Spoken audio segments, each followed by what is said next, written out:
पहली बात तो मैं आपको ये बता दूं कि ये वीडियो कोई मजे या मनोरंजन के लिए बिल्कुल नहीं बनाई गई है।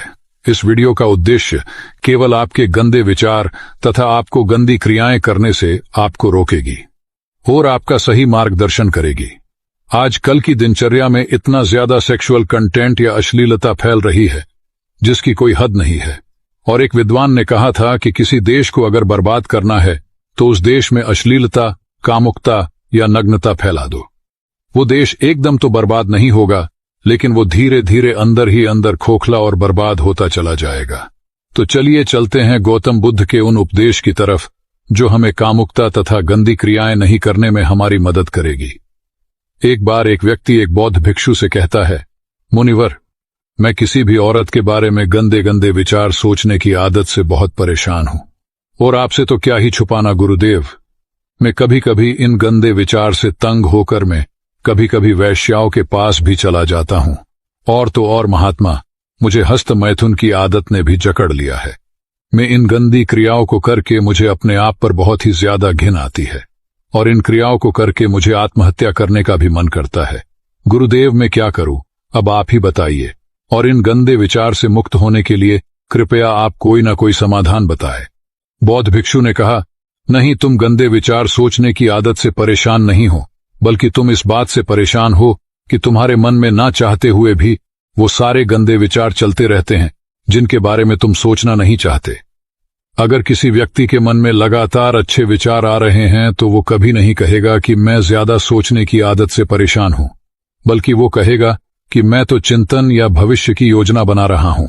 चिंता और चिंतन में यही फर्क होता है कि चिंता के समय व्यक्ति के मन में वो एक ही प्रकार का विचार बार बार चलता रहता है जिसके बारे में वो बिल्कुल सोचना नहीं चाहता, लेकिन चिंतन के समय व्यक्ति के मन में अच्छे और सकारात्मक विचारों की एक लयबद्ध प्रक्रिया बन जाती है जो उसे अंदर से आनंद से भर देती है। तो चिंता और चिंतन दोनों अवस्थाओं में व्यक्ति के मन में विचार ही चलते हैं, लेकिन गंदे विचार की अवस्था में व्यक्ति के मन को डर और पीड़ा से भर देती है। वहीं दूसरी तरफ सकारात्मक अवस्था में उसके अंदर सफलता के बीज बोती है, उसे प्रेरित करती है कुछ महत्वपूर्ण और महान कार्य करने के लिए और सकारात्मक बदलाव लाने के लिए। तो तुम्हारी समस्या मन में बहुत सारे विचारों का चलना नहीं, बल्कि कुछ गंदे और अनचाहे विचारों का बार बार चलना है। व्यक्ति ने कहा, मुनिवर, लेकिन यह कैसे पहचाना जाए कि कौन से विचार अच्छे हैं और कौन से विचार बुरे? भिक्षु ने कहा, बुरे विचार वो है जो हमें सुख और आनंद का अनुभव तो देते हैं, लेकिन उनका परिणाम हमेशा दुखदायी होता है। और अच्छे विचार वो है जो हमारे अंदर बदलाव लाएं, हमें प्रेरित करें अपनी परिस्थितियां बदलने के लिए और सफलता तथा लक्ष्य पाने के लिए। हालांकि शुरुआत में अच्छे विचारों पर काबू करना मुश्किल होता है, लेकिन उनका परिणाम हमेशा सुखद ही होता है। उदाहरण के लिए, मन में एक विचार आ सकता है कि चोरी कर लेता हूं, जल्दी अमीर बन जाऊंगा। शुरुआत में तो ये विचार सुखद लग सकता है, लेकिन इस विचार के कार्य का परिणाम कितना बुरा हो सकता है ये हम सोच भी नहीं सकते। दूसरा विचार हो सकता है कि मैं खुद के शरीर को स्वस्थ और निरोगी रखने के लिए व्यायाम और प्राणायाम को अपने जीवन का हिस्सा बनाऊंगा।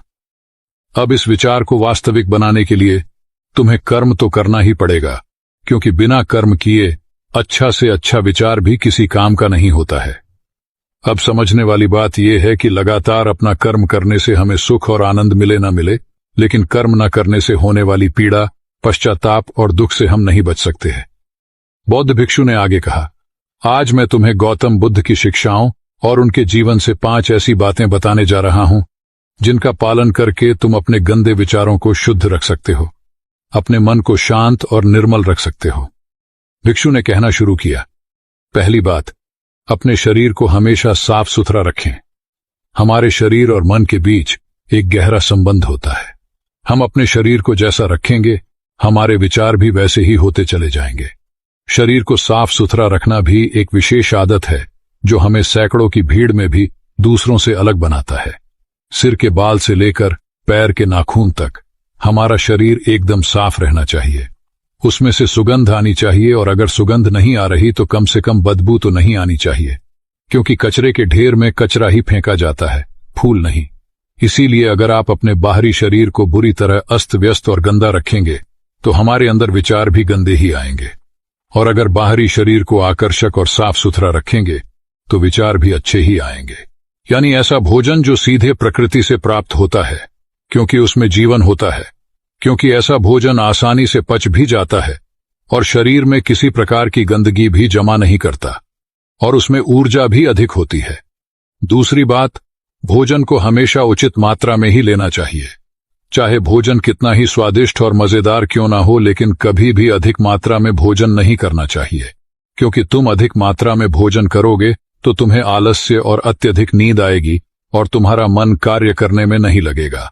क्योंकि महात्मा बुद्ध ने कहा है कि अच्छी चीज की अति भी बुरा ही परिणाम देती है।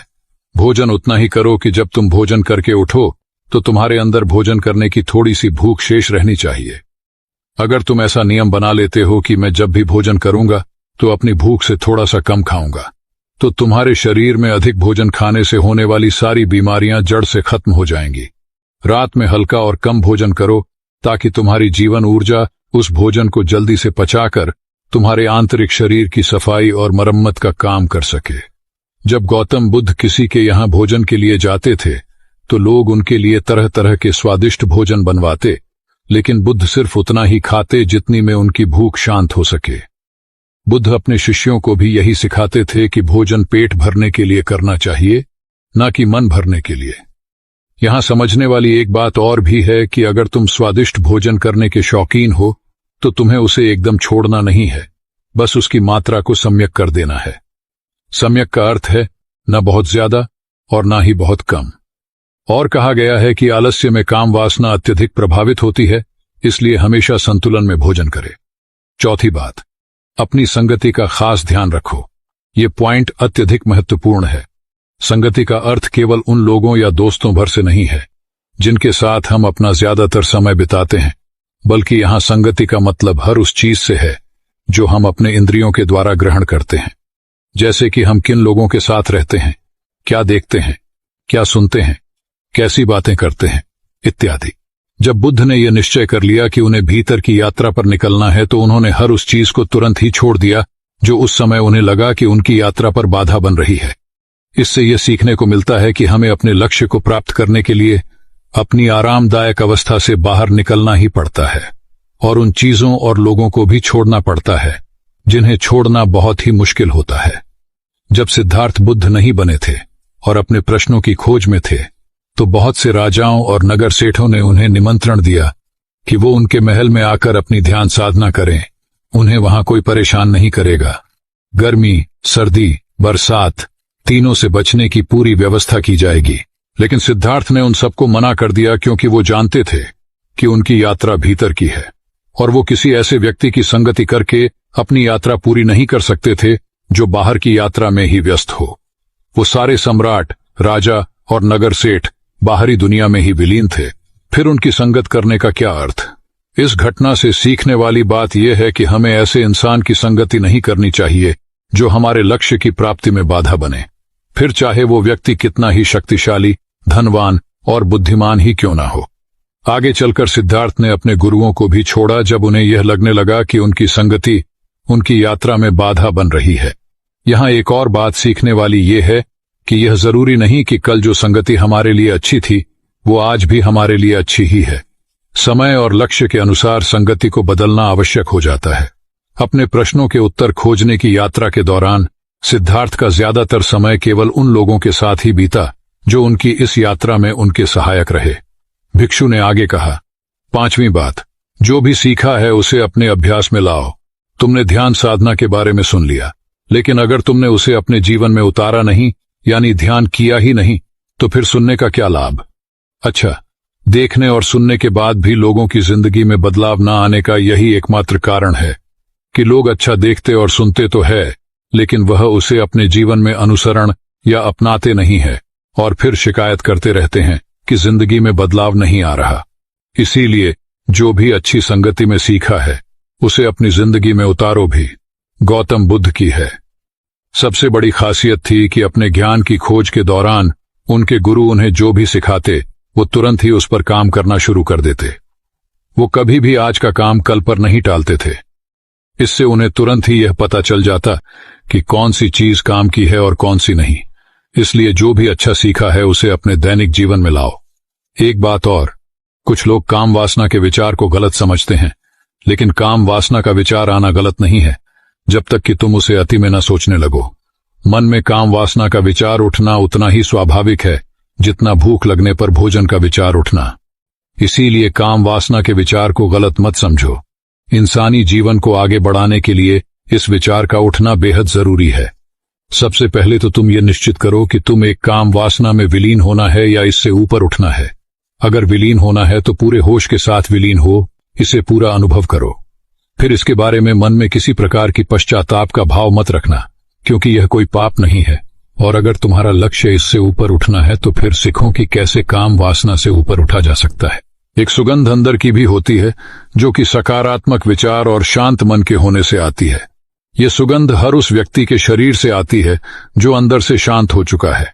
गौतम बुद्ध के शरीर से भी एक मनमोहक सुगंध आती थी जो हर उस व्यक्ति को मोहित कर लेती थी जो उनके संपर्क में आता था।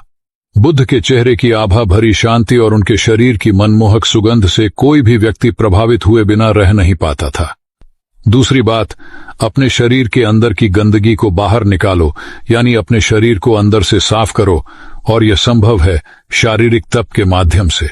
शारीरिक तप से मतलब है कि हर रोज व्यायाम करना और समय समय पर उपवास रखना। ये दोनों ही काम हमारे शरीर में जमा गंदगी और चर्बी को बाहर निकाल शरीर को भीतर से साफ कर देते हैं। और जब शरीर अंदर से साफ और स्वच्छ होगा तो मन में शरीर को लेकर उठने वाले नकारात्मक और गंदे विचार खत्म हो जाएंगे और उनकी जगह अच्छे व स्वस्थ विचार जन्म लेंगे। अब देखते हैं कि गौतम बुद्ध शरीर को स्वस्थ रखने के लिए शारीरिक व्यायाम कैसे करते थे। बुद्ध को बड़े बड़े नगर के सेठ और राजा महाराजा अपने यहां भोजन पर आमंत्रित करते थे और वो बुद्ध को महल तक लाने के लिए अच्छे से अच्छे रथ और घोड़ा गाड़ी भी भेजते थे। लेकिन बुद्ध कभी भी रथ या घोड़ा गाड़ी पर नहीं चढ़ते थे, वो हमेशा पैदल ही जाते थे, फिर चाहे यात्रा कितनी ही लंबी क्यों ना हो। बुद्ध कहा करते थे कि ये शरीर बना ही परिश्रम करने के लिए है। लोग परिश्रम न करके अपने शरीर को कमजोर, असाध्य और रोगी बना रहे हैं। पैदल चलने से शरीर को कष्ट होता है और शरीर को जितना कष्ट होता है शरीर उतनी ही अच्छी अवस्था में रहता है। दोस्तों, एक्सपर्ट का मानना है कि फिट रहने के लिए रोज जिम में 1-2 घंटे मेहनत करके पसीना बहाना जरूरी नहीं है, बल्कि इसकी जगह अगर आप हर रोज सिर्फ 10,000 कदम चलते हैं तो यह आपके शरीर के लिए एक कंप्लीट एक्सरसाइज का काम करता है। रोजाना 10,000 कदम चलने से न केवल आपका वजन कम हो सकता है बल्कि आप कई बीमारियों से छुटकारा पा सकते हैं। एक नॉर्मल इंसान जिसका अधिकतर समय ऑफिस में अपने कैबिन के कुर्सी पर गुजरता है, उसे एक दिन में 10,000 कदम चलना शायद उसके लिए नामुमकिन सी बात लगे, लेकिन वह सुबह उठ के दंड बैठक और पुशअप्स या योगा कर ही सकता है, जिससे वह हमेशा निरोगी और ऊर्जावान रहेगा।